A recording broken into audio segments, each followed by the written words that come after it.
We are now live. Bonjour, Ginoa. Indino ma ganidog.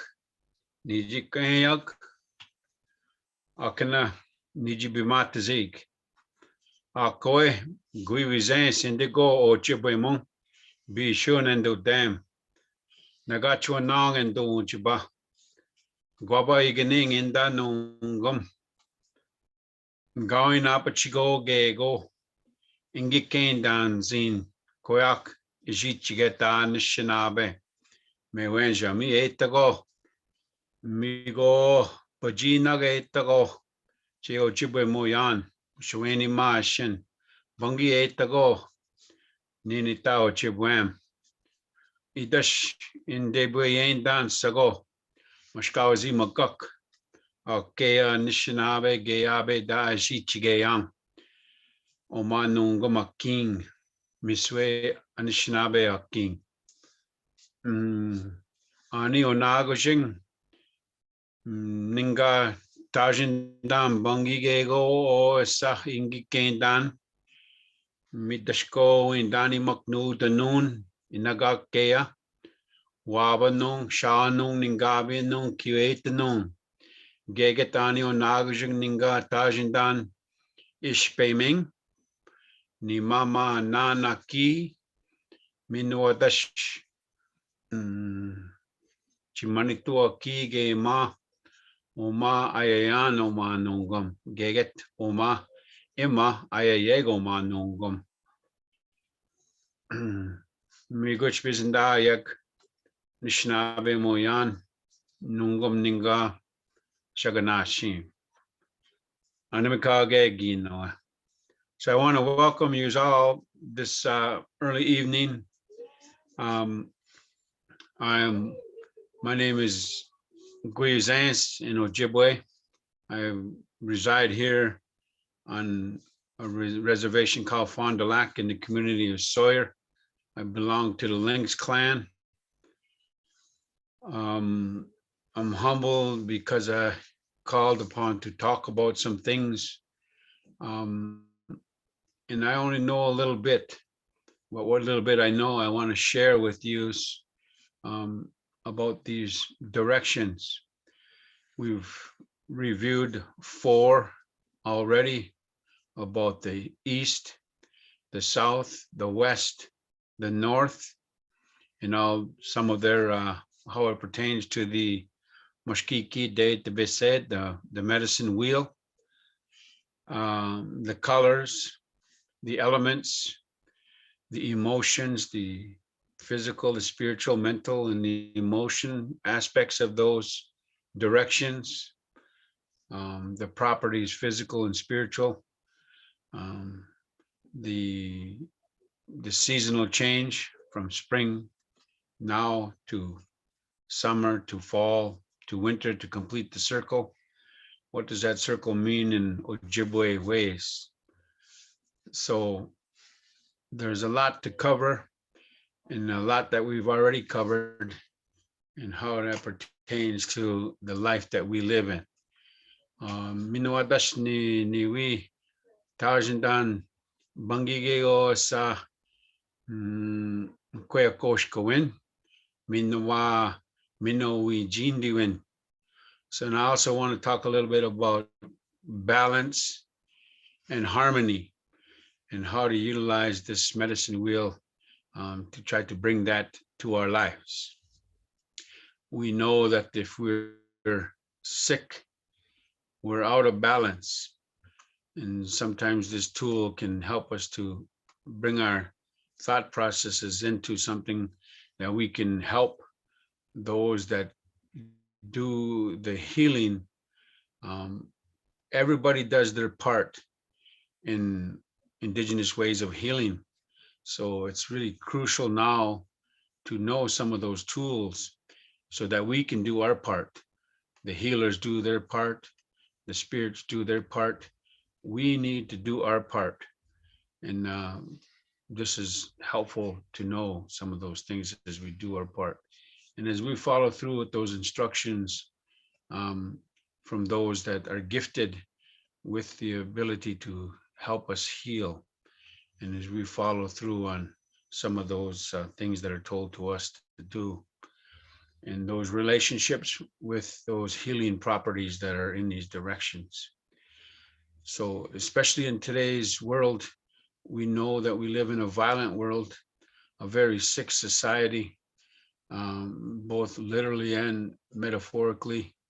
Um, we have so much gun violence and things, and we need to bring some balance and some harmony into our lives, our families' lives, our communities, and our nations. So, with that way, I wanted to say a few things about indigenous worldviews that I know, the little bit that I know. And nungom ninga tajindam bangige go osa ishpeming. So I want to talk a little bit about the sky, the up above, the English word used sometimes is the heavens. And we know about that direction. Um, it's critical that we understand that. So when we think about above us, and we know that there's things that are literally and figuratively above us, and we think about Chimanitu Aki, where is this place that the great mystery abides? And when we talk about the great mystery, Nikani Manito, Chimanito Kema. So we wonder the name given to the great mystery in this place above. Where is this place? We know that we cannot see things. So we have faith. We have confidence in the things that are unseen. And when we have that faith, then we have hope for the next day as we exercise those things that are important to us, our values, our principles, the way we see the world, and then we have hope for the next day. So the great mystery, and again, the we're taught and socialized to think about a root paradigm that is in conflict with indigenous ways of seeing the world. For instance, we're socialized, you and I, from a young age, to think of that man is has dominion over all things. So therefore they can do what they want and treat how they want all these other beings. So that creates conflict and bad feelings in the world, to have dominion over all things. Along with another element to this paradigm is a hierarchy of life, where we see the great chain of being is demonstrated through the years of enlightenment from a European Eurocentric view of the world. God at the top and then hell at the bottom, and all things have a hierarchy of life. And in America, we know that the white man is at the top and the black man is at the bottom, in a way of socially racializing peoples, groups of peoples. Even much so that the rock nation is spirit moving and animate in Ojibwe ways of seeing the world is inanimate in this world of view, this paradigm that we're socialized to believe in and we're indoctrinated into on a daily, this hierarchy of life where things come from a point and the pyramid down to the people. So the we have to take a look at those things also. And also this paradigm includes a third element, which is a male transcendent God. And we wonder about that because again, our language does not say Chimarito Aneni, Chimarito Kwe, the great mystery man, the great mystery woman. And again, I repeat that other nations also do not see that. Even the great Jewish nation, the great Islamic nations, um, the great Christian nations, other nations don't see that. They defer the title to be a gender, that it's a man. So I say in that deference, then is that where the oppression comes to women in our societies, if they are truly divine. So there's a problem with that. And our language doesn't discern if the great mystery is a man or a woman. So those three things, dominion over all things, hierarchy of life, and a male transcendent God. So we have to think about that, and as we relate to this evening's um, presentation of thought. So most Ishpeming Chimanitu Aki, the place where the great mystery could be here with us now at this moment. They say omnipotent, meaning all around. So we think about that. And then as we get a little closer to, um, we see Anango Kwan, the star world. And we have stories within about certain clusters of stars, galaxies in Ojibwe, um, oral history of the significance of those. So we see the star world. We're able to see these things, these beings that are there. And then we get closer to our Mother Earth and we see Gi Gechimishumi our great grandfather, the sun, Jesus. And then also in the night we see Dibiki Giz, Wukumis son, our grandmother moon. So we see those that control the seasonal changes. And then we come closer down and we're on our Mother Earth. So we think about Ishpe Ming, we have to think about all those things that are there and what do they mean in our relationship with one another, bringing balance and harmony. Natural law is things move freely, and knowledge is part of that. Knowledge was here way before Anishinaabe. Anishinaabe was here way before any other nations from the other continents came here. So these things are natural. They come, they're intergenerational knowledge, dream state knowledge, ceremonial knowledge, and we even have contemporary knowledge that helps us to understand these things about what is parts of the Ishpe Ming, what is above us. So we say, Giganawaba Megajichigeyan, you're being watched in the things that you do. So when the sun is there, these are life-giving and life-sustaining beings. And so they're alive. So we're a part of them, interconnected. And in that root paradigm that we're talking about, that brings the conflict, the ambiguity, and the stresses in the world, bringing so much problems, we have to understand that they're interconnected. So in thinking that way, we know that about what they mean to us for our survival. So the sun, the moon, changing of the seasons, how do they affect that? And what is our relationship to them?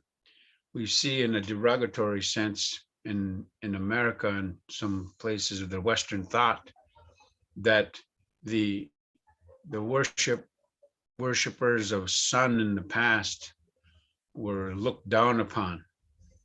But in this thinking of their interconnectedness, we need to know that there is part of life and that we're dependent and that we're all so it's not based on materialism, but that there is spirit to it, to being balanced. And then our Mother Earth, who we sit upon, who we organize our daily life on, has orders of things that were placed here. Ni mama na naki, our Mother Earth. We know again that the rock nation came first, the mountains. And again, I want to reiterate that the rock nation we call grandfathers because they were here first, long before any other being came to form our Mother Earth, the rock nation.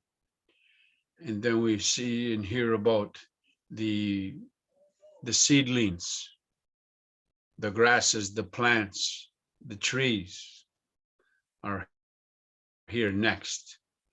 They provide the oxygen.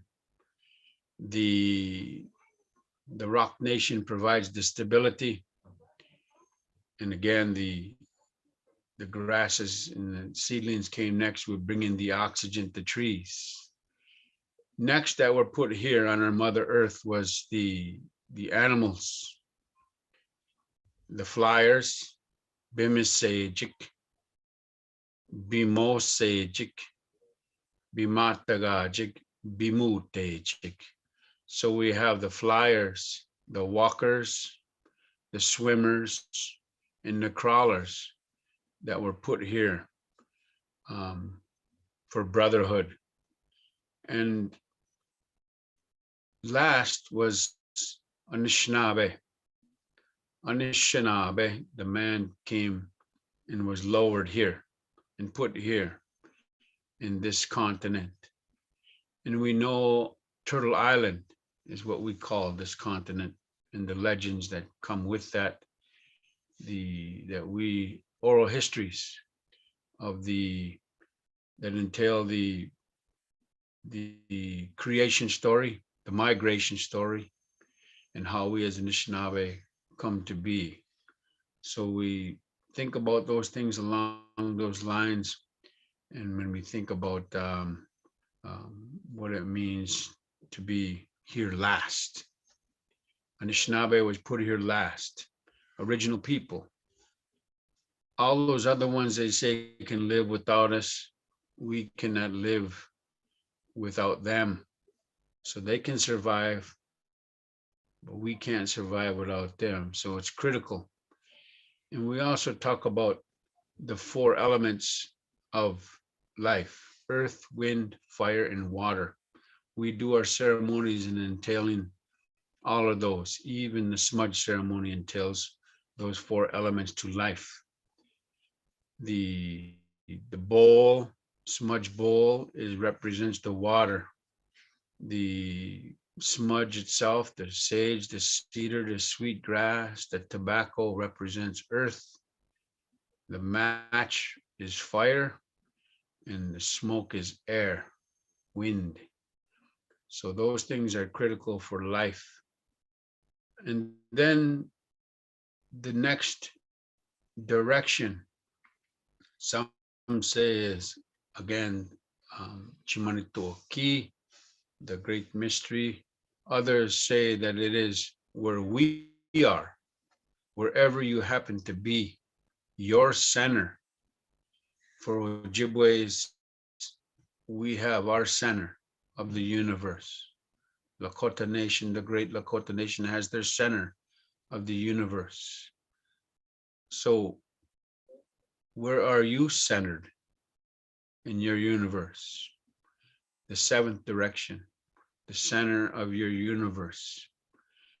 And we can say these sometimes become sacred sites, the seventh direction. And we see that the more people come to these places and offer their offerings, whether it's tobacco, corn, or food, whatever is offers up, the prayers that are heard, the fasting that is done there, the relationships being built in these sacred places, then are the seventh direction at that time. But we know that we move and migrate and travel naturally, natural law. So that seventh direction is where you're at doing that ceremony. The only moments we got is now. We don't have 5 minutes ago. We don't know what the future holds. We've got right now. So right now, our center is here. And so it's very important to understand these things as we try to find balance and harmony in each of our lives. And sometimes we can help others and to find their balance. And this is the greatest thing that we can do, is to serve others. And we always look to for ways to help. And again, we have to be in a good space for our own well-being, and that we're be able to help others find their balance.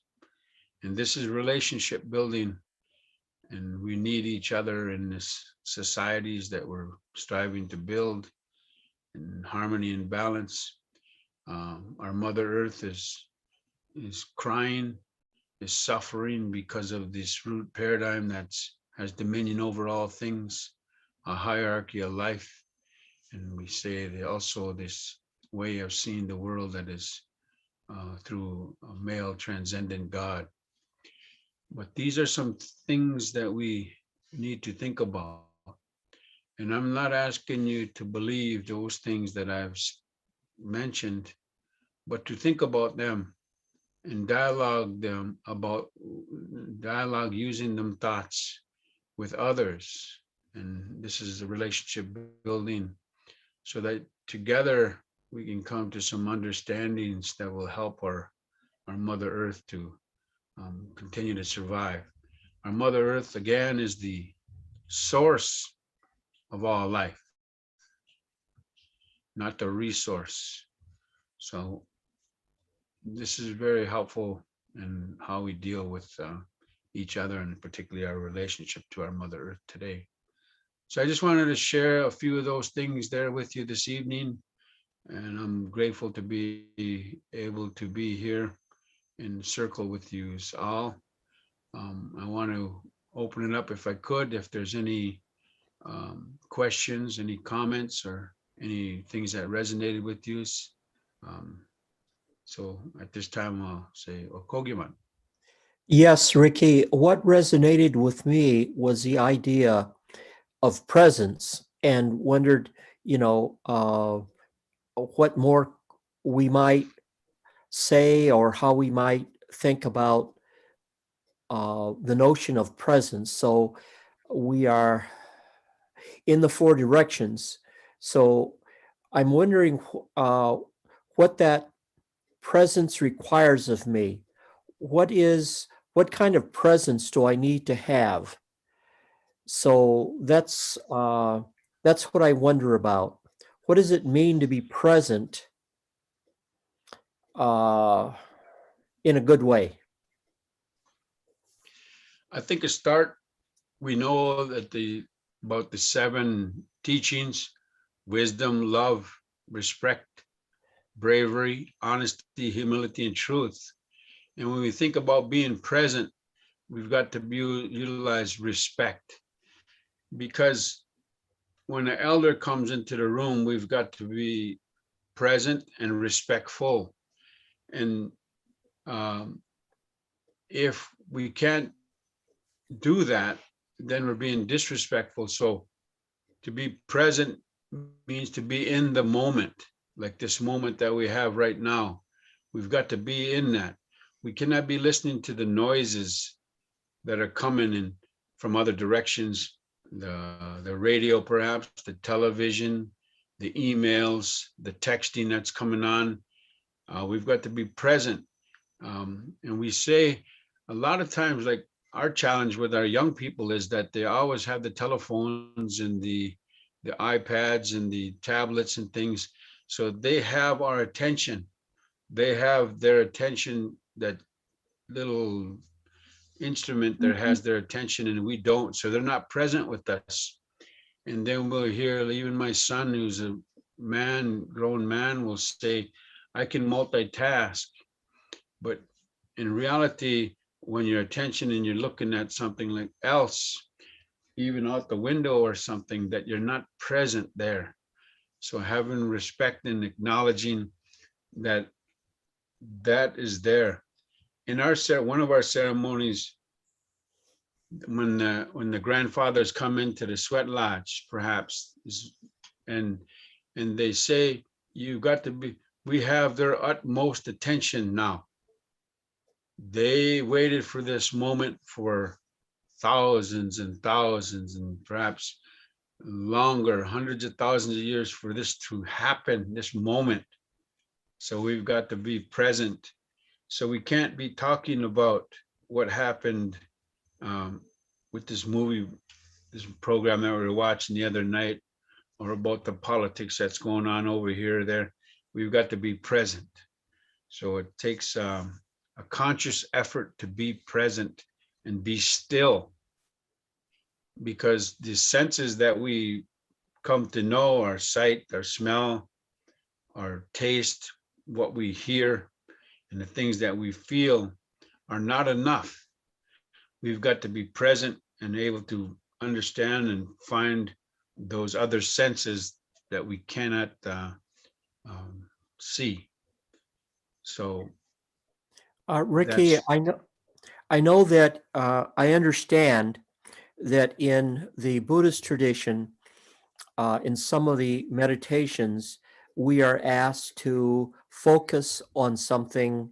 Maybe it might be the clicking talk, the clicking of the clock, such as I have in back of me, and we just all of our attention goes to that, or even focus on the behaviors of our eating or the smell of our food and just be entirely taken up with that, or movements within our body or something of that sort. And I'm wondering if there's something parallel to that uh, in indigenous spirituality of focusing. Now, what one thing that occurred to me was the dream quest, and I don't know that within the dream quest there is any element of that in terms of you mentioned the quieting down and being still, and so I'm wondering how the focusing and the presence might carry over into other spiritual practices, such as perhaps the dream quest. we've got instruments that help us to focus. They say that the first sound is the sound of a rattle, shishiguan, in our universe, shishiguan. So this helps us, and we know that they're animate. And another instrument that helps us to focus is deweegan, the sound of our heart, the way that sounds, beating. I know that these help us to focus, uh, so we can do those things. They tell us when we do seek um, quiet and solitude, that we focus on these things, and that we, in our prayers, in our connection to interconnected with all those things that are around. We see and listen to the birds and their beautiful sounds. So we hear the chipmunks, the squirrels, we see the garter snake, we see the mice, we see the bear, we see all the animals, the wolf, the deer, the moose. Um, so it is where we can focus on that to build those relationships. Those things are all alive and being, have been. So those are things that help us to build those relationships with those ones and try to put Ricky, ourselves into their world. Yes. Ricky, yes. Sorry, no intention to interrupt. Um, I know that part of your tradition is, as you are saying, is to give great attention to all the behaviors of the animal, to animals, particular animals like birds and all of their behaviors, to be able to even so their behaviors, I would understand our spiritual behaviors because all of us are spiritual beings. So those are spiritual behaviors. So I would understand then that part of that is what can we learn from the fox and the way that the fox moves and hides is doubles back, and the way that different animals hunt and in just engage their lives. So I'm appreciating within the tradition the importance of paying attention to animals and what animals can teach people, because there has been attention to their behaviors. Yes, definitely, most definitely, because you learn so much from the animal world. And when we're in the cities, we're away from that. It's almost like being in diaspora, being diasporic peoples that were away from the natural world. And so then if you're, it's kind of like you're dependent upon others in a capitalist world to provide for you. So you're in diaspora from the elements of nature and and those relationships that are required to be a part of that. So uh, we learn how to find shelter by watching the animal world, and so we learn some things to eat, some things to stay away from. We learn about medicines that we can use as we watch these animals, what they in their behavior, what they did for what they've ate for their sicknesses, as we observe that behavior. So it's a relational thing, and when we focus on that, it's difficult in a world that is despiritualized to change our way of thinking. But I think individually we can do those things, and individually will then become a collective way of seeing the world. And I think that's what's needed, and that's why my motivation is to share in the hopes that others and will continue to become a collective way of thinking and relating to our Mother Earth so that she can regenerate. Because on its present course, we see the manifestations of a dysfunctional society that's become globalized, uh, and climate change is upon us. And we see that with the migration of those that are struggling from those areas that are affected deeply to our borders.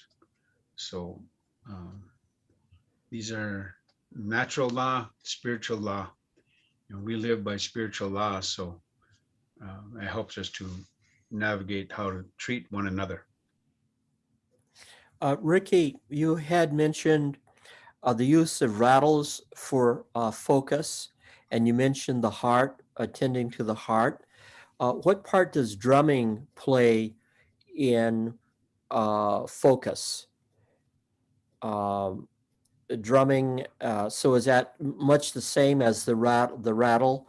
in terms of, so I can I would understand the drumming as you're paying attention to the drum. I don't know within the, if within the, I wonder if within the tradition that you were speaking of, that one attends to the drum and clears one's mind of anything else but the drum, the sound of the drum.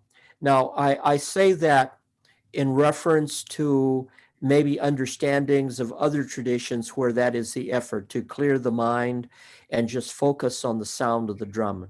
So I'm wondering, is uh, is that the same within the tradition that you're speaking of? Well, I think the drum helps us to think about things in a holistic fashion. We know that the the wood that is fashioned is part of our Mother Earth. We know that the hide that's stretched over it and cured first, prepared properly, and stretched over and dried is a part of the animal world. And the sound that comes from, and the teachings that come from intergenerational teachings, and the sound that is distinct, each individual animal hide has a distinct sound. Um, so it is relational, and each of that has history. So we think on those lines about how unique that moment is with that instrument that we have. The, for instance, if we have talk about a pipe, we have the relationship of the Rock Nation. The pipe is fashioned from, and we have the stem um, fashioned from the sumac and other forms of trees. So we have that relationship, and then we offer up those thoughts and those prayers and those words that go up and taken away.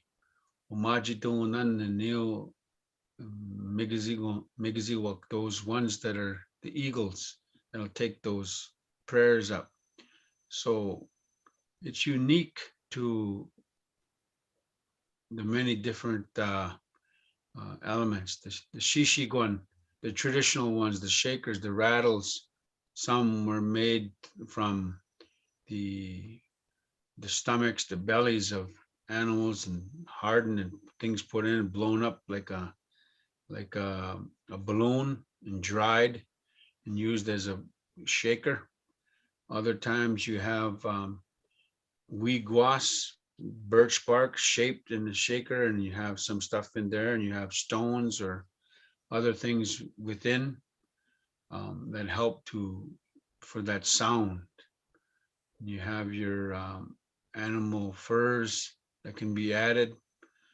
Um, some in the old days even used cans to make a sound.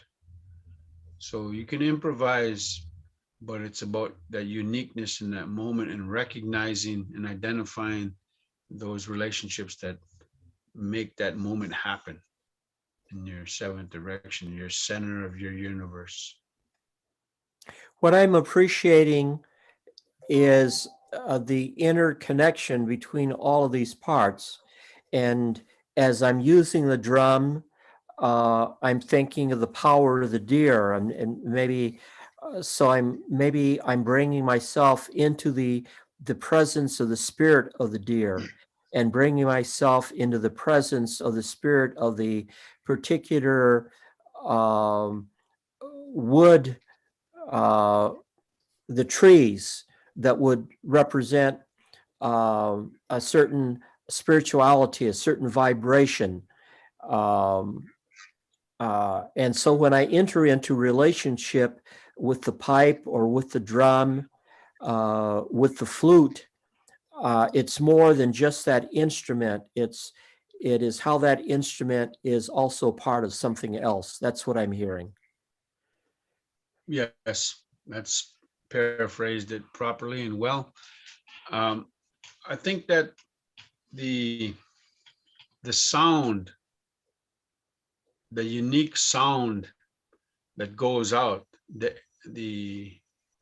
the sound wave is unique, and that this thing called zazijuin, a ripple effect that ripples across a pond of water when you drop the stone in, also happens with the when we use these instruments, the drum, the shaker, and others, um, the pipe, because it ripples out, and we know that we need to be focused on some good things, because natural law says that we hear the word karma and we hear this other stuff, but natural law involves reciprocity.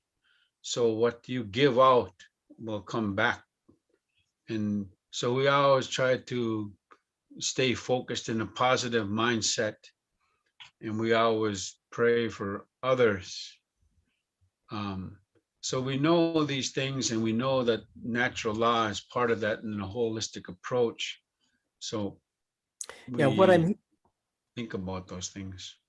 what I'm hearing, Ricky, is as I maybe play on the drum or or uh, blow into the flute, uh, the I'm not only in relationship with that instrument and that sound, but I'm in relationship with how that sound is being projected into the world and touching other things and influencing other things.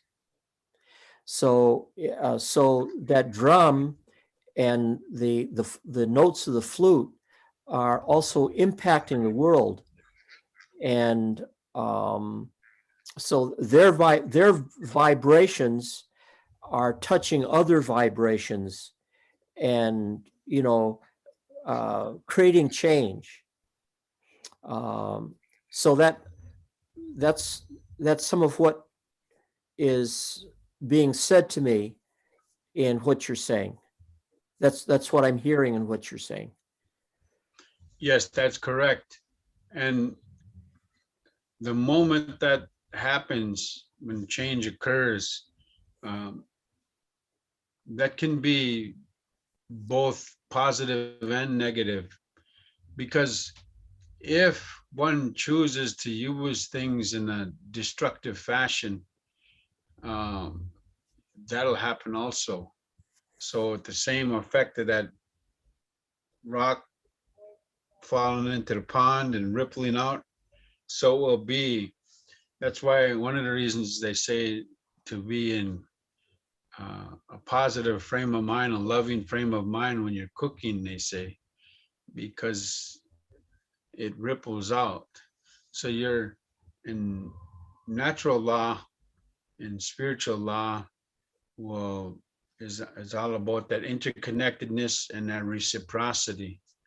So, and then if one says they utilize it in a destructive way, and then in today's world they say, well, how come the one that is destructive always comes in first place, or the cheater comes in first place in things?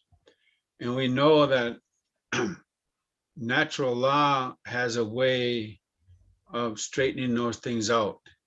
So true justice will come through natural law, a bigger a bigger world than, say, English law in the courts.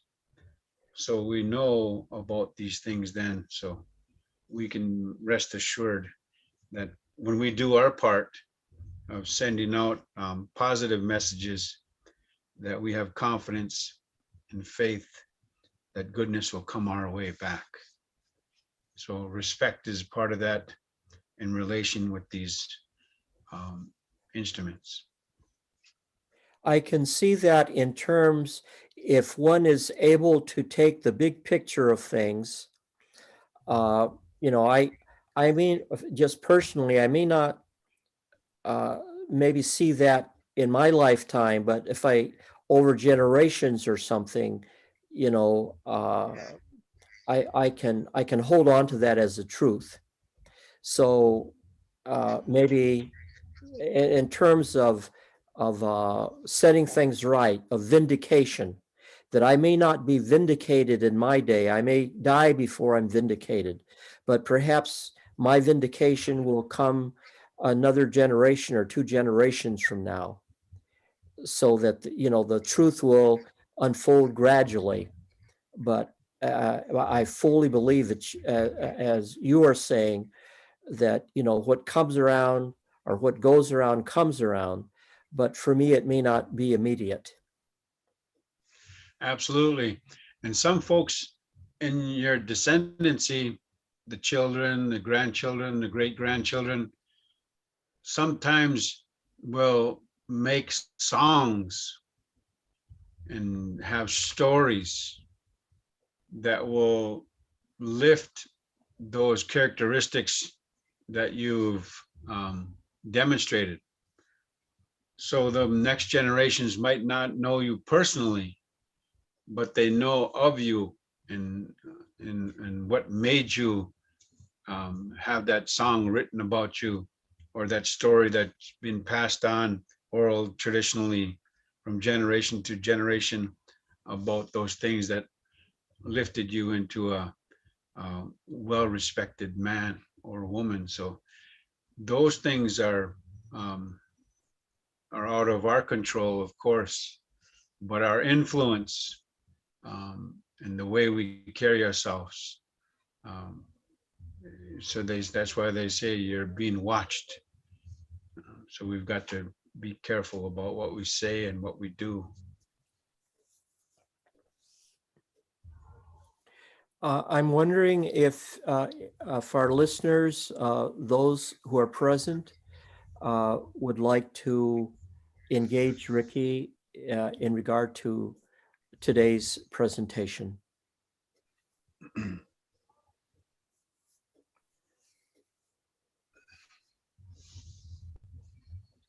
Gego Zegazikin, don't be scared. Gego Agajikin, don't be shy.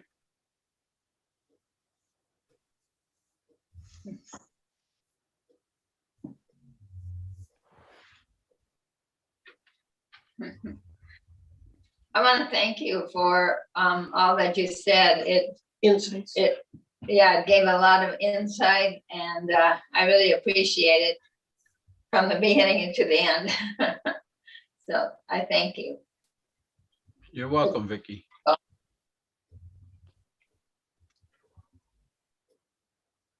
Others?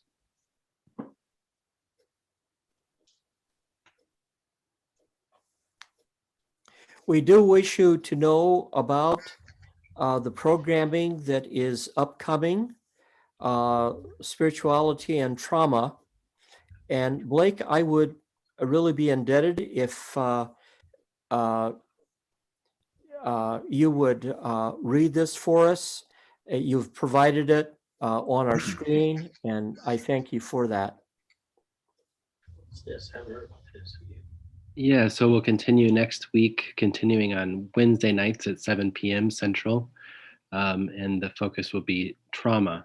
The first two Wednesdays, Maria McNamara will talk about the vagus nerve and its role in dealing with trauma, and yogic sleep, yoga nidra. And then the third Wednesday of April, Bobby Simpson Epps will present on historical trauma, especially in the African American community. And then the last Wednesday, Jim Rock, a member of the Sisseton Dakota, will speak of the waves of trauma still washing up on Turtle Island. So stay tuned. Thank you. Thank you very much, Blake. Beautifully done. Thank you. So, Ricky, we thank you very much for leading us in these past 5 sessions. And we have appreciated the relationship that we have had with you over the years, I personally, and also the First Congregational Church. And now, of course, the Spirituality Center where rivers meet. And I know that relationship shall continue. And so, with great appreciation, thank you so very much for your contribution in our understanding more of the traditions you're sharing with us, so that we will benefit from this and bring this into our lives in the ways that we relate to the 4 directions, the 7 directions, and relate to each other as we realize that we are part of a relational world.